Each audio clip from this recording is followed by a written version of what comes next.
Assalamualaikum warahmatullahi wabarakatuh. Kami dari kelompok 3 akan membahas tentang ukuran tendensial sentral.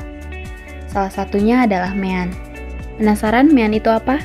Yuk langsung aja kita bahas. Ukuran tendensial sentral. Jika beberapa dari kita masih asing dengan materi ini, maka di sini akan dijelaskan mengenai ukuran tendensial sentral dengan bahasa yang lebih mudah untuk kita pahami. Ukuran tendensial sentral secara umum diartikan sebagai pusat dari distribusi, yang meliputi mean atau rataan, median atau nilai pembatas separuh data, atau modus ukuran yang sering muncul, dan sejenisnya. Bentuk datanya dapat berupa data tunggal dan data berkelompok. Atau ukuran tendensial sentral dapat diartikan sebagai ukuran pemusatan data. Ukuran pemusatan data adalah suatu ukuran yang menetapkan suatu letak titik pada pemusatan, di mana ada kecenderungan dari variabel untuk mengarah ke titik tersebut. Artinya, suatu bilangan yang tunggal, di mana dapat mewakili dari data kelompok tersebut. Dalam mendapatkan gambaran yang lebih jelas mengenai sesuatu hal dalam kelompok data, biasanya digunakan tabel ataupun diagram. Dalam hal ini bisa dalam lingkup sampel ataupun populasi. Dalam video ini akan dijelaskan mengenai mean atau rataan. Mean dapat diartikan sebagai suatu rata-rata hitung dari suatu data. Mean dalam hal ini dan untuk selanjutnya akan menggunakan beberapa simbol-simbol. Mean ini sangat erat kaitannya dengan data kuantitatif. Biasanya nilai dari data kuantitatif ini dapat disimbolkan dengan yaitu X1, X2, sampai ke Xn jika data tersebut terdapat n buah nilai. Untuk simbol n biasanya dipakai dalam menyatakan suatu ukuran dalam sampel, yaitu banyaknya data yang akan diteliti, yang kemudian dijadikan sampel. Adapun simbol n dipakai menyatakan ukuran pada populasi, yaitu banyaknya anggota secara keseluruhan yang ada dalam data tersebut. Sebagai contoh, jika terdapat 5 jenis ukuran mengenai tinggi badan siswa dalam sentimeter, misalnya datanya adalah 170, 180, 165, 160, dan 155, maka dalam statistik bisa dituliskan dengan simbol bahwa X1 sama dengan 170, X2 sama dengan 180, X3 sama dengan 165, X4 sama dengan 160, dan X5 sama dengan 155. Dalam hal ini, N atau banyaknya data adalah 5, karena terdapat 5 jenis ukuran data mengenai tinggi badan siswa dalam sentimeter, sehingga N sama dengan 5. Lalu, rata-rata untuk data tinggi badan tersebut yaitu dengan membagi jumlah nilai total dari kelima tinggi badan tersebut dengan banyaknya data. Itu adalah rumus untuk mean.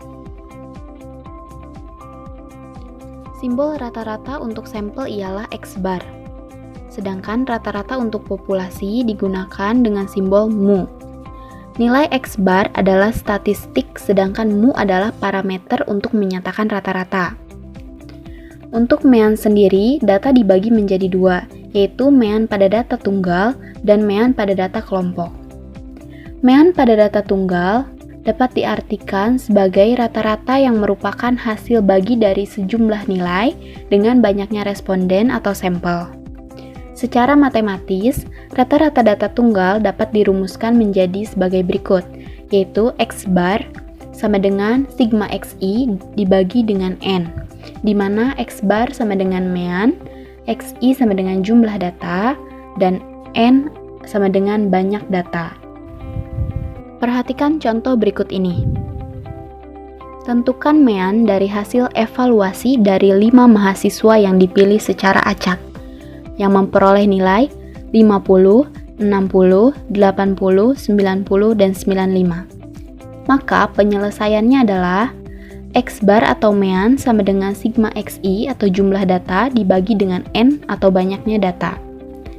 Kemudian kita masukkan kelima data mahasiswa tersebut, yaitu 50 ditambah 60 ditambah 80 ditambah 90 ditambah 95, kemudian dibagi dengan banyaknya data, yaitu 5 data.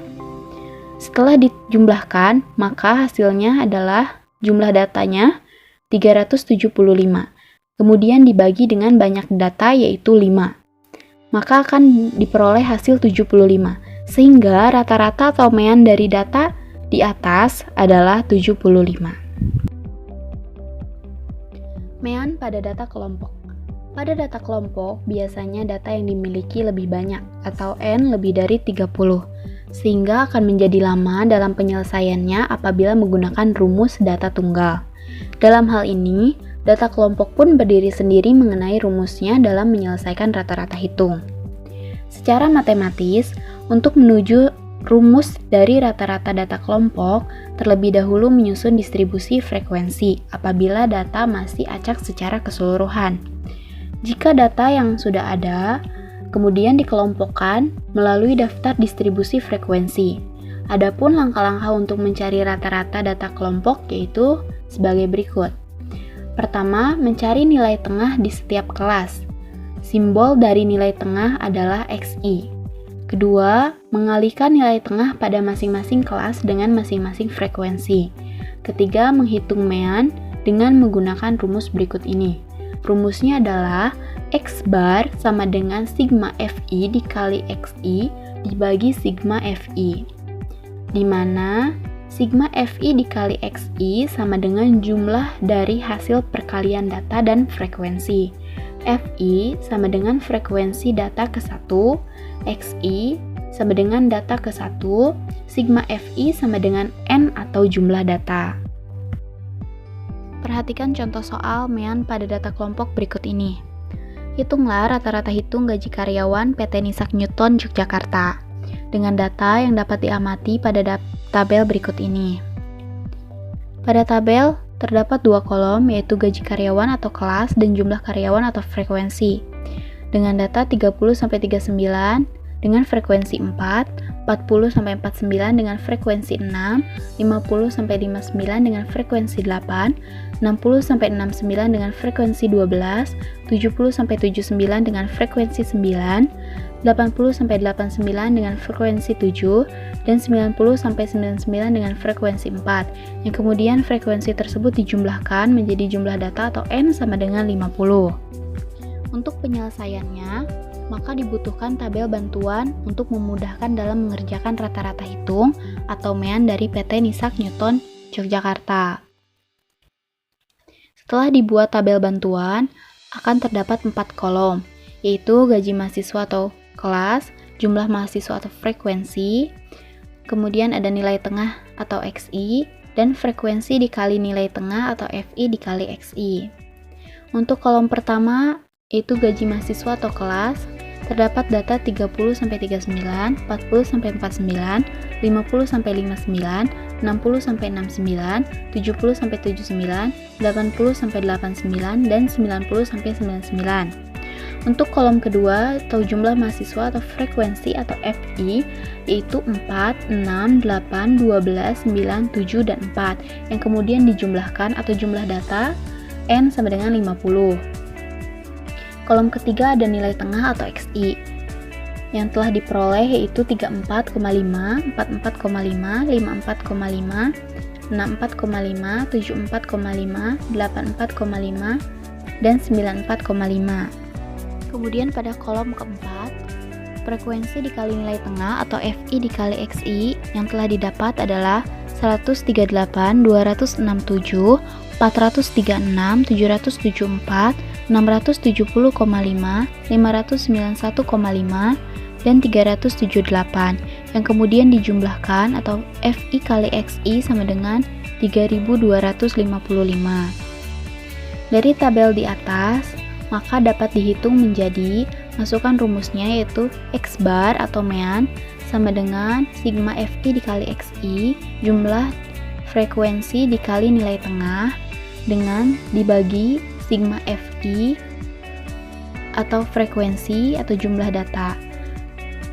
Artinya 3255 dibagi dengan jumlah data atau 50 sama dengan 65,1, maka meannya adalah 65,1. Itulah pembahasan mengenai ukuran tendensial sentral yang telah kita bahas, salah satunya adalah mean.